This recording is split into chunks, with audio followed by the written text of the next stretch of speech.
Se ve muy Bueno, bien. gracias y gracias por la oportunidad, Julia, por organizar este evento para mostrar lo que estamos haciendo en Estación Experimental ligado a bosques y recursos naturales. Yo les voy a presentar un poco un popurrí. Nuestra presentación se llama Hacia un laboratorio de manejo de bosques y productos forestales en el recinto universitario de Mayagüez. Voy a presentarles un resumen de lo que he podido hacer en conjunto con todos mis estudiantes, que sin ellos mis estudiantes graduados, yo no pudiese hacer nada de lo que, ¿verdad? He podido hacer con los proyectos y los fondos de investigación que he podido hacer al llegar al recinto y a la estación experimental. Y en muy particular quiero mencionar a María del Rocío Suárez, que es una auxiliar de nuestro departamento, que es súper valiosísima y se está retirando este año, la vamos a extrañar mucho. Y a Anthony Pérez Méndez, que es un auxiliar de investigación de estos proyectos. Sin Anthony, de hecho, una de las propuestas principales vigentes, proyectos que les voy a mostrar, fue coautorado por Anthony y él me apoyó mucho durante la presentación de esta presentación, que incluye insumos, ¿verdad?, de todas esas propuestas, incluyendo una que les voy a reseñar y que está relacionada a la charla decimos, el proyecto del Plan de Manejo para el Bosque Comunitario Río Hondo en Mayagüez, en el cual pude colaborar. Y de ahí algunos de estos fondos han provenido de fondos Hatch McIntyre Tennis.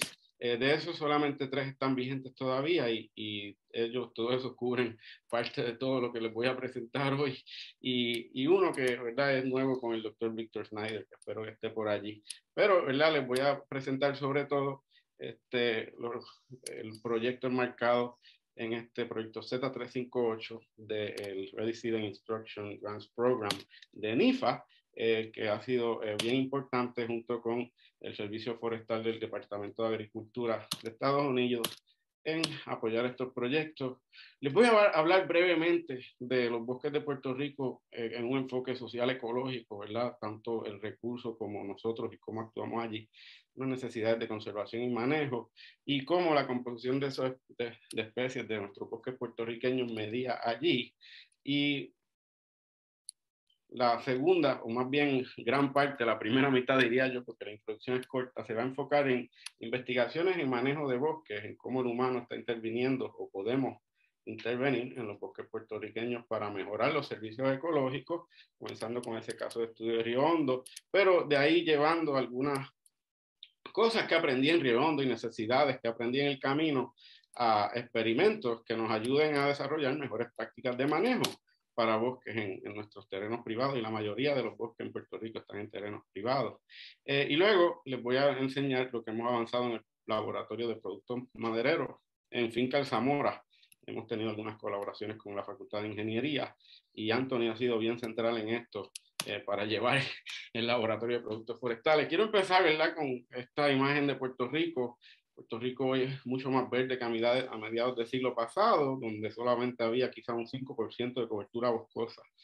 Hoy día es en casi el 60%, más de la mitad de nuestra cobertura son rodales de bosque en alguna edad, estadio sucesional. Es muy heterogéneo nuestro paisaje y encima de eso le añadimos una historia de uso previo.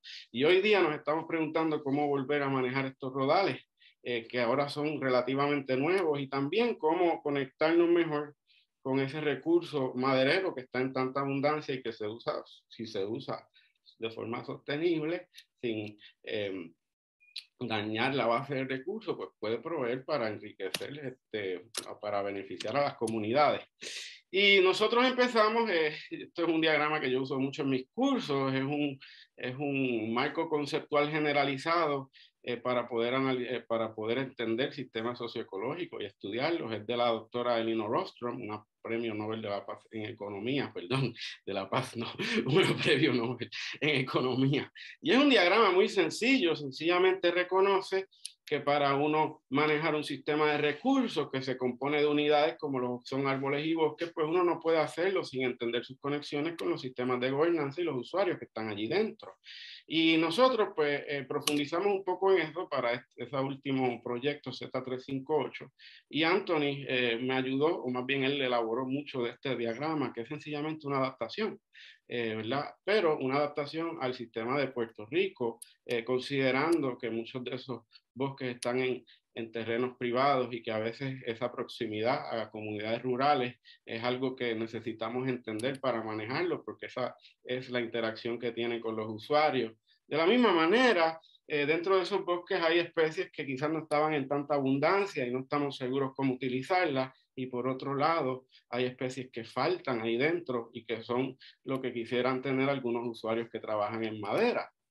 De eso nos dimos cuenta, ¿verdad? En investigación y en múltiples reuniones con personas como Edgardo, que está por ahí, Aníbal creo que también lo vi. Y de ahí pues les voy a enseñar quizás esa primera mitad tiene que ver cómo el usuario puede, ¿verdad? Las comunidades y los manejadores, las entidades que manejan instituciones pueden intervenir para mejorar esas unidades de recursos que son nuestros bosques. Y para hacer eso, pues, ¿verdad? Vale la pena revisar lo que conocemos hasta ahora o el estado de las cosas. Esto es una buena revisión que hace el equipo de William Gould en el Caribbean Climate Hub sobre los terrenos de Puerto Rico hoy día, su cobertura y cuán adecuados son para distintas actividades como agricultura, taxonomía o silvicultura y forestería, conservación y áreas desarrolladas. Aquí lo importante es que este estudio sugiere, ¿verdad?, que nosotros tenemos tanta cobertura de bosque que en adición a tener un mínimo de agricultura de 22, quizás un poco más porcentaje de la cobertura para agricultura intensiva, también podemos y debemos comenzar a manejar nuestros bosques para implementar prácticas agrícolas allí dentro, agroforestería, silvicultura y todo lo que se puedan hacer en lugares que quizás no sean sensitivos, como aquellos bosques que están en esos embalses, protegiendo el embalse de Dos Bocas, para aumentar el valor ecológico y el valor hacia las comunidades, también la capacidad de asegurar una seguridad alimentaria. El cuadro pues se complica un chin en el sentido de que muchos de esos bosques que hay hoy día no son como los que habían antes. El humano introdujo muchas especies y este mapa viene del equipo de Sebastián Martinuzzi y otros en el Servicio Forestal, viene de un libro que se llama Interviniendo en el Nuevo Orden Ecológico, Ecosistemas Novedosos, y sucede que aquí en Puerto Rico tenemos muchos ecosistemas novedosos que se pueden definir o cuantificar en una medida en cuanto a la cantidad de especies introducidas que allí dentro hay, o más bien la dominancia relativa. Y este mapa se basa en los datos del inventario forestal de que se hace cada 5 años por el Southern Research Station en Puerto Rico. Ellos extrapolaron esto a nivel isla. Y sucede que en la mayoría de los terrenos tenemos una dominancia de especies introducidas que va del 20 al 60 quizás, dependiendo de dónde estemos, y en algunos casos es en exceso. Y eso, ¿verdad?, constituye una alta novedad en nuestros terrenos. Y una buena forma de ilustrarlo quizás es con esos bosques que son más familiares, o que espero que con esta presentación se familiaricen más con ese lugar tan especial, que es el bosque comunitario de Río Hondo, en Mayagüez. Está en la interfase rural-urbana. Yo pensé que no era un bosque urbano, pero aprendí el otro día que aquellos que están en la interfase rural-urbana también cuentan. Y es que aquí atrás está el Cerro de las Mesas, y después está el Monte del Estado, y está ahí entre medio de esos pasitos de bosque que dan al mar, ¿verdad?, aumentando esa conectividad del paisaje. Ese lugar se protegió porque la comunidad, entre ellos Víctor González Rosa, que está en nuestro departamento, ellos pues mostraron preocupación porque los dueños de los titulares del terreno lo iban a desarrollar en una urbanización y pidieron fondos del Open Space Community Forest and Community Forest Program del Servicio Forestal, y fueron la primera comunidad en Puerto Rico en ganarse esos fondos. Esos fondos parearon fondos del municipio autónomo de Mayagüez para la compra de los terrenos, condicionado a que se desarrollara un plan de manejo. Y ahí entré yo con el doctor Germán Ramos y muchos otros estudiantes, entramos ahí a apoyar ese esfuerzo y desarrollamos un plan de manejo para este lugar tan precioso que ven aquí. Eso es parte del bosque comunitario Río Hondo. Está la comunidad de Río Hondo, incluyendo algunos estudiantes por ahí, y en el medio Víctor González, que es el que tiene la batuta hoy día, pero también lo apoyan Ñeca y Maggie, que están por ahí, y María del Rocío, que, ¿verdad?, y nuestros estudiantes han también apoyado esas actividades de educación El lugar es un lugar idóneo para visitas de muchachos de escuelas y muchachas, estudiantes, para que puedan aprender esos beneficios que da el bosque y sencillamente salir y recrearse en las veredas. Algunas de ellas pues están siendo restauradas ahora mismo porque el huracán las hizo muy inaccesibles. Como parte de ese plan de manejo, elaboramos este mapa de las unidades de manejo del bosque y de hecho las dividimos en algunos tipos de rodales que son, ¿verdad?, quizás más receptivos a un tipo de práctica u otro. Y es que estando allí, ¿verdad?, la comunidad estuvo muy interesada en incorporar tanto especies frutales como la jagua o el cacao y el café y especies, ¿verdad?, que necesiten conservación, que sean puertorriqueñas, especies emblemáticas como el tabonuco. Ellos estaban interesados en aumentar la riqueza de su bosque en ese sentido. Y para eso yo estoy muy orgulloso de ese estudiante que está ahí, que fue mi primera estudiante graduada, se graduó en 2021 con esa tesis. Ella fue la que se metió ahí dentro y empezó a describir muy pacientemente ese bosque. Lo hizo primero con unas fotos aéreas y esto ilustra bien el patrón de Puerto Rico, de los bosques de Puerto Rico. Como muchos otros lugares en tierras bajas, esto era un cañaveral. Esta foto es de los 50 más o menos, 36. Y a medida que fue pasando el tiempo, esa actividad se abandonó y llegó a convertirse eso en un terreno donde dominaba la cobertura bosque y hoy día domina. Esa foto es del 95 y hoy día pues hasta más verde. De hecho, antes del huracán se veía así y en cada uno de esos puntitos Jennifer estableció una parcela donde midió la estructura de árboles, midió el diámetro de los árboles dentro de un círculo de 250 metros cuadrados e identificó las especies. Y hizo un trabajo muy detallado, que espero que publiquemos pronto, sobre la composición, la variación en composición de especies que hay en ese pequeño espacio. Esto es un diagrama, yo voy a resumirlo rápido. Todo lo que están aquí son esos puntos representan cada una de esas parcelas y dentro de este diagrama, mientras más cercana esté una parcela o punto de una de otra, eso quiere decir que la composición de especies es idéntica. Mientras tanto, un punto que está acá y en comparación con este punto que está acá abajo, esas son las parcelas que menos se parecen en especies. Esto es una matriz de similitud en composición entre parcelas.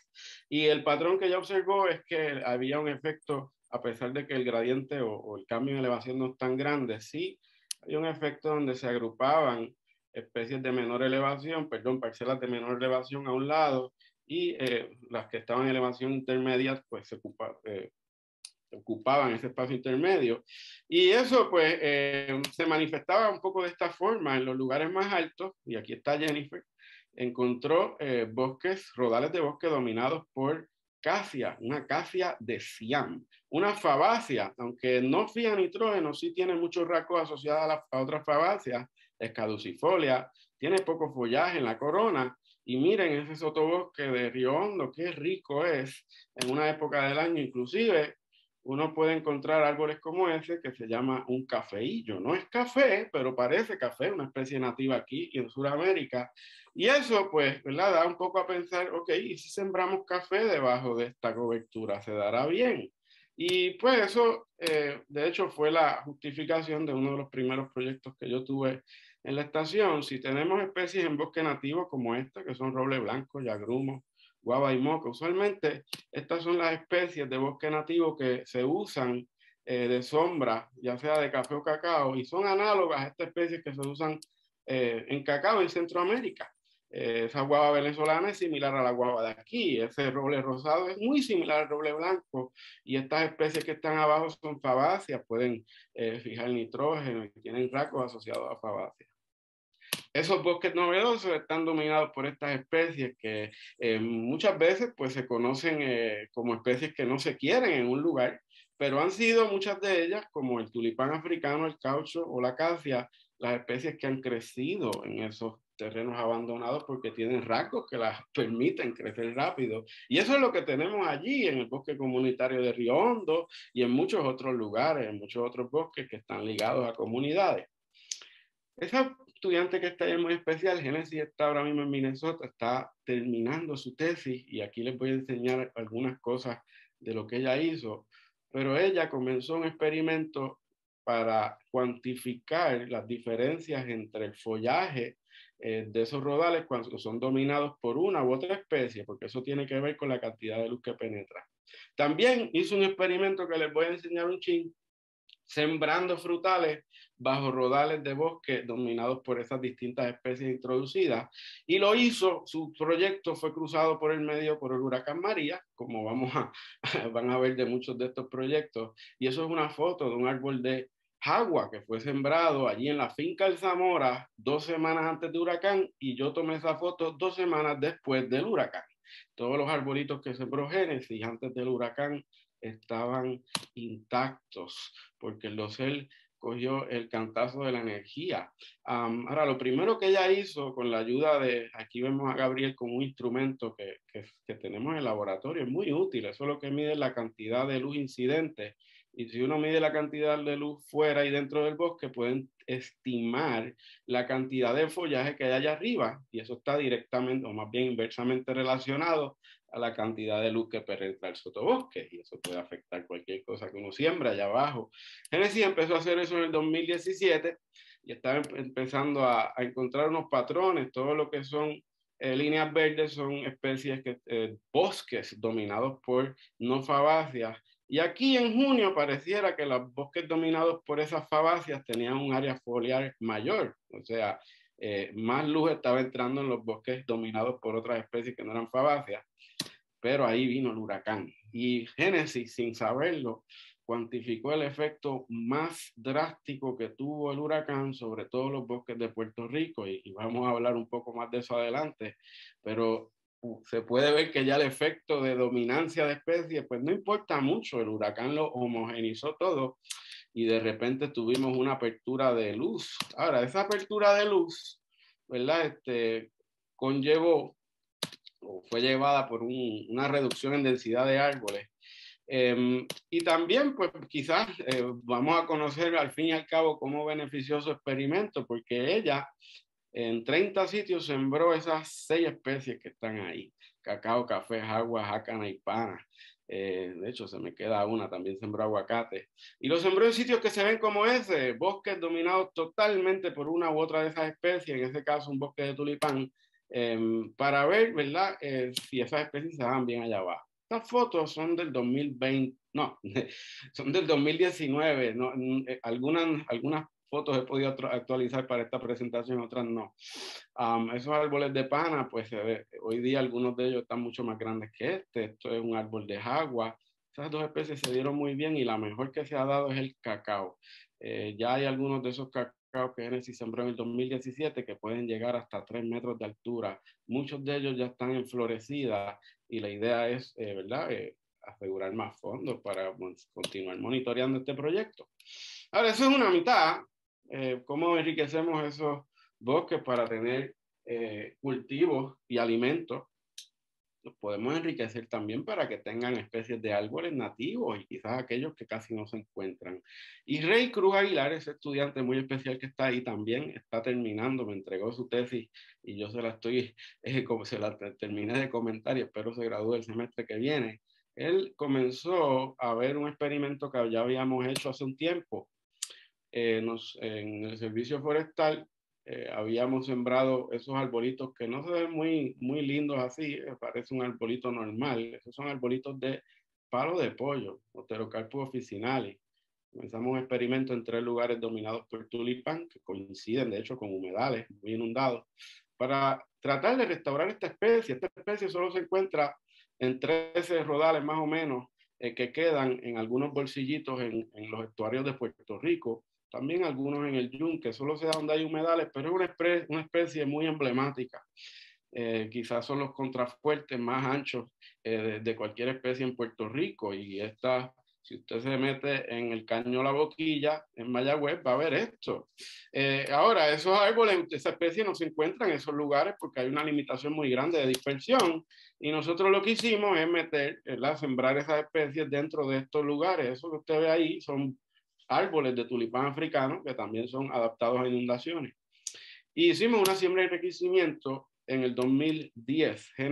Rey visitó estos lugares en el 2018 para ver sencillamente cuántos habían sobrevivido, también para el crecimiento, pero les voy a sencillamente resaltar esto sobre la supervivencia. Sin ningún tipo de mantenimiento entre el momento de siembra y pasando por un huracán, ya la supervivencia dentro de esos lugares, en áreas de esos lugares que estaban más en las partes más inundadas, pues era más del 50%. Algunos de esos árboles, como van a ver, están ya bien grandes. Si se siembra ese heterocarpus justo al lado del canal del río, la supervivencia es menor, porque durante esas inundaciones, esos lugares son inundables por ríos que se salen del canal, y esa agua trae mucha energía y eso puede desenraizar esos árboles o sencillamente traer materia que los tumba. Ahora, eso es una, ¿verdad? Para implementaciones de manejo, este árbol se está activamente sembrando pues para la naturaleza en las riberas en los llanos y riberas del Río Grande de Manatí, y quizás pues se puede concentrar mejor en los llanos porque la ribera es un poquito más difícil de mantener. Eso como se ven quizás hace 2 años a mano izquierda, la otra foto más reciente del COVID, ¿verdad? Y se puede ver con la máscara. Esos árboles están, los que están allí, ya son parte del bosque, están esperando, ¿verdad?, el proceso de sucesión, y el huracán de seguro aceleró el crecimiento de muchos de ellos. Rey no se quedó ahí y él tomó esas 3 especies y una más que falta, que se llama la cobana negra, y hizo un experimento análogo al de Génesis. Hizo siembra en estos bosques de tulipán africano y bosques de acacias dominados por fabáceas. Y este es el resultado, hay muchos resultados que Rey tiene, pero yo decidí enseñar este. Él sembró tabonuco, azul, ortegón en lugares de bosques novedosos, bosques secundarios novedosos, en distintos sustratos geológicos. Y el árbol o la especie que más creció fue el tabonuco. Eso nos sorprendió porque el tabonuco históricamente es una especie que ha sido muy difícil trabajarla, propagarla, sembrarla y que se dé. Y en estos lugares, pues de hecho nosotros, el tabonuco llegó por otro estudiante que tenía tabonuco en su finca y lo propagó como un proyecto especial. Y lo pudimos añadir al experimento, y qué bueno que lo hicimos, porque ahí de repente hay una diferencia muy grande y algo muy inesperado, y eso es una buena señal si queremos retornar ese ausubo y ese tabonuco a lugares de tierras bajas donde posiblemente estuvieron antes de que inclusive esos bosques se pudieran describir. Esas fotos que están viendo son en el bosque comunitario de Río Hondo, y hoy día pues algo que puede hacer la comunidad es buscar fondos para expandir esta siembra. Estos son experimentos, pero la idea es que estos experimentos se pueden expandir dentro del bosque y así tener un bosque que es mucho más valioso para la conservación de biodiversidad. Ahora, aquí, este estudiante que ven ahí es muy especial también, Gabriel, que me entregó también su tesis este semestre y espero que se gradúe el próximo.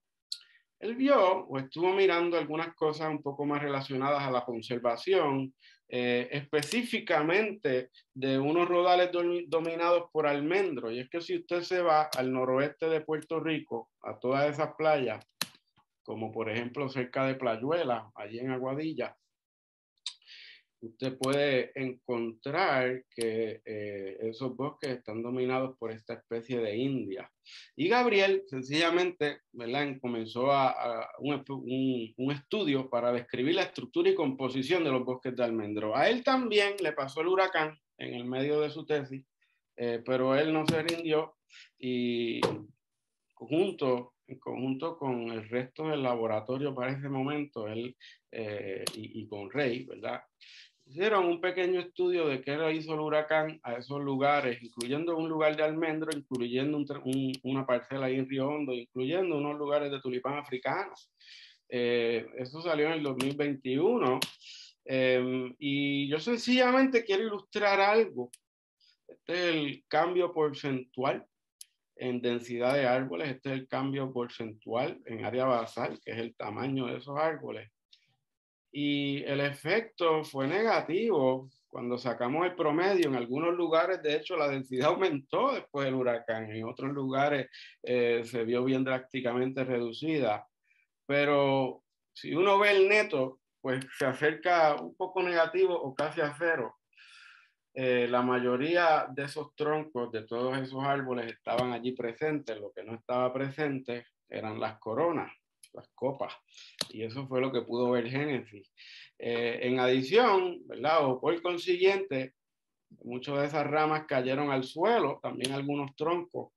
Y Alejandro, que es ese estudiante graduado que ven allí, él entró después del huracán. Su estudio no se afectó del huracán porque vino en consecuencia del huracán.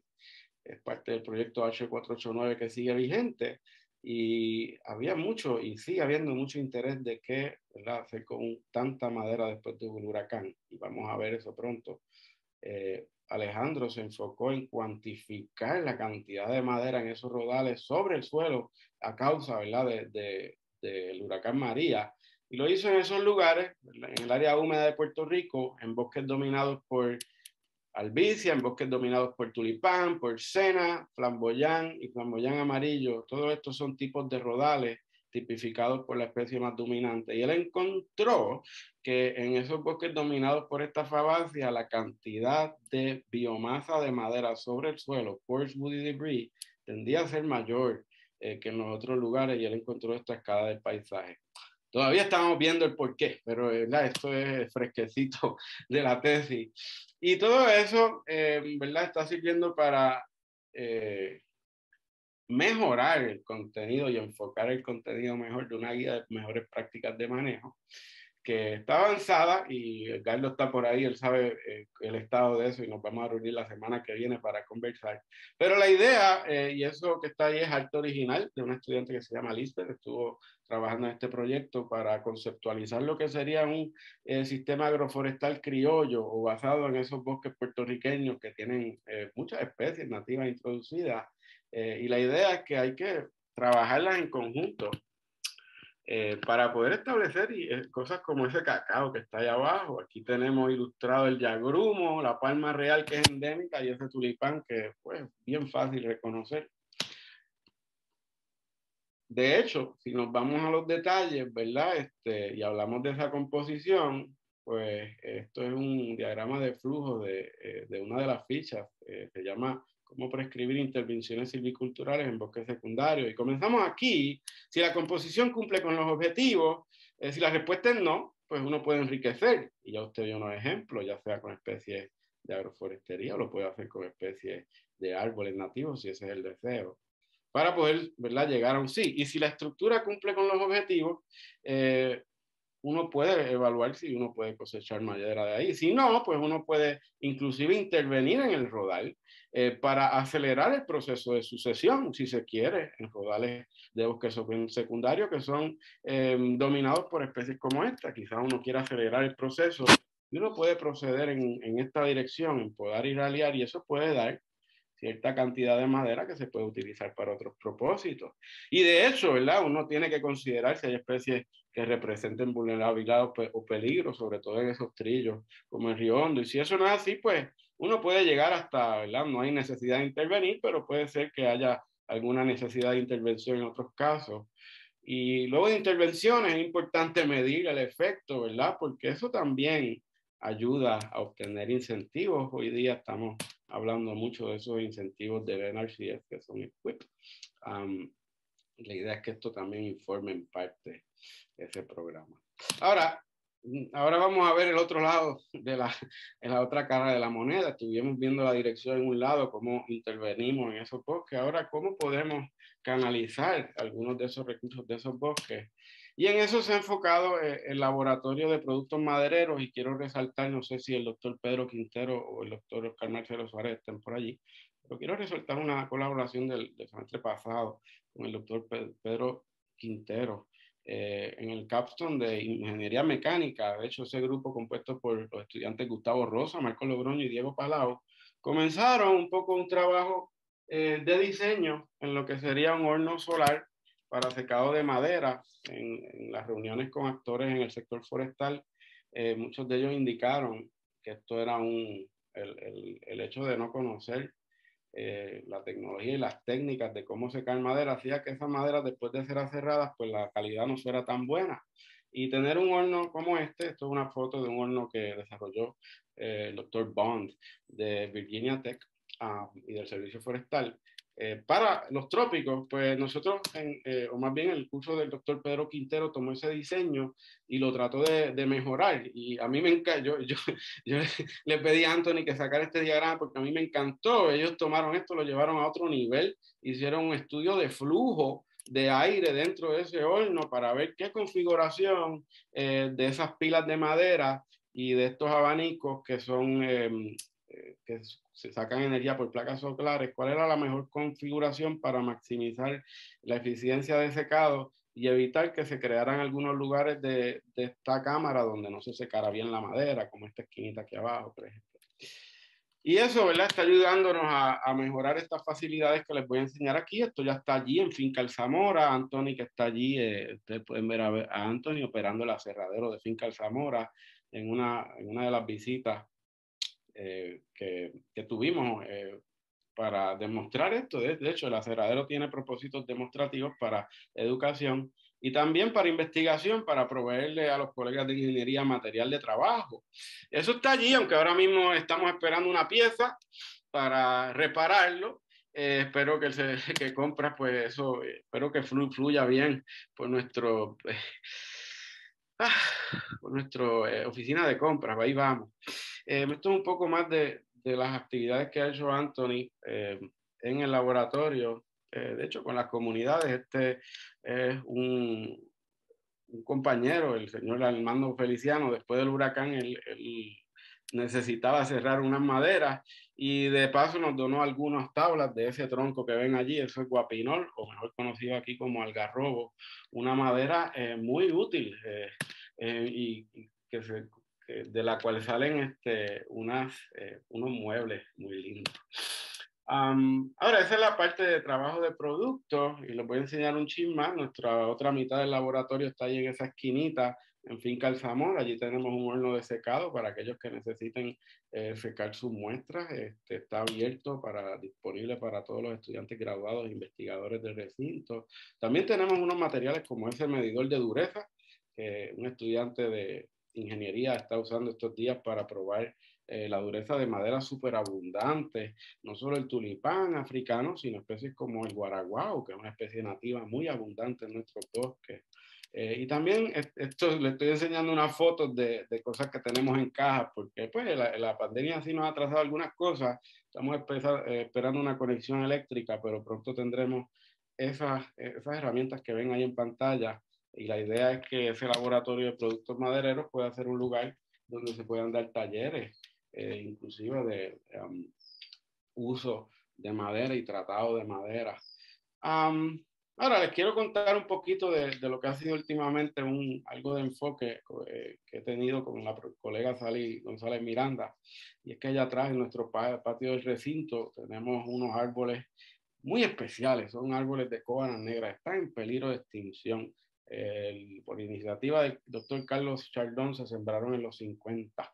Eso que está allá abajo son esos árboles y ahí allá abajo están creciendo esos arbolitos de cóbana negra. Y esos arbolitos, de hecho, hemos rescatado muchos, han servido en algunos de estos proyectos. Y es verdad, logramos, Sal y yo, que esto con ayuda del decano y su apoyo, que el recinto lo hiciera una zona de conservación y se les voy a enseñar pronto. Quería resaltar un poco ese proyecto que estoy ayudando al doctor Víctor Schneider, el proyecto MS23. Está evaluando la efectividad de estos colectores de rocío para siembras de cóbana negra en lugares estacionalmente secos. Ese proyecto está el estudiante Alvin Rodríguez Sosa, que está por ahí, él está comenzando ese proyecto. Y de paso quiero resaltar, ¿verdad?, esta revista Acta Científica, una revista transdisciplinaria de Puerto Rico y el Caribe. Aquí han salido algunas de las contribuciones que han podido ver. Esa es nuestra nueva zona de conservación Piñero. Invito a todos, sobre todo los facultativos de nuestro Colegio de Ciencias Agrícolas, que formen parte de esto. Si les interesa, avísenme. Pero la idea es que este lugar va a ser un lugar donde vamos a poder demostrar algunas cosas, como cómo hacer algunos rótulos para ilustrar veredas en esos bosques comunitarios como Río Hondo. Y bueno, les agradezco mucho, ¿verdad?, este espacio. Ya este es el fin de mi presentación. Sencillamente quería compartir algunas de las cosas ahí al final que organizaban mis estudiantes para llevar estas cosas, ¿verdad?, más cada vez promoverlas más y promover el uso de nuestros bosques y más bien que las personas valoren nuestros bosques por las especies que contienen, su valor a la biodiversidad y también por todo lo que nos pueden proveer en cuanto a materiales. Si quieren más información, pueden ir a esa página, que es la página de nuestro laboratorio, y ahí pueden encontrar alguna de la documentación que les he enseñado hoy. O también me pueden escribir a mi correo electrónico. Voy a dejar eso ahí, pero muchas gracias. Estoy ahora abierto a preguntas.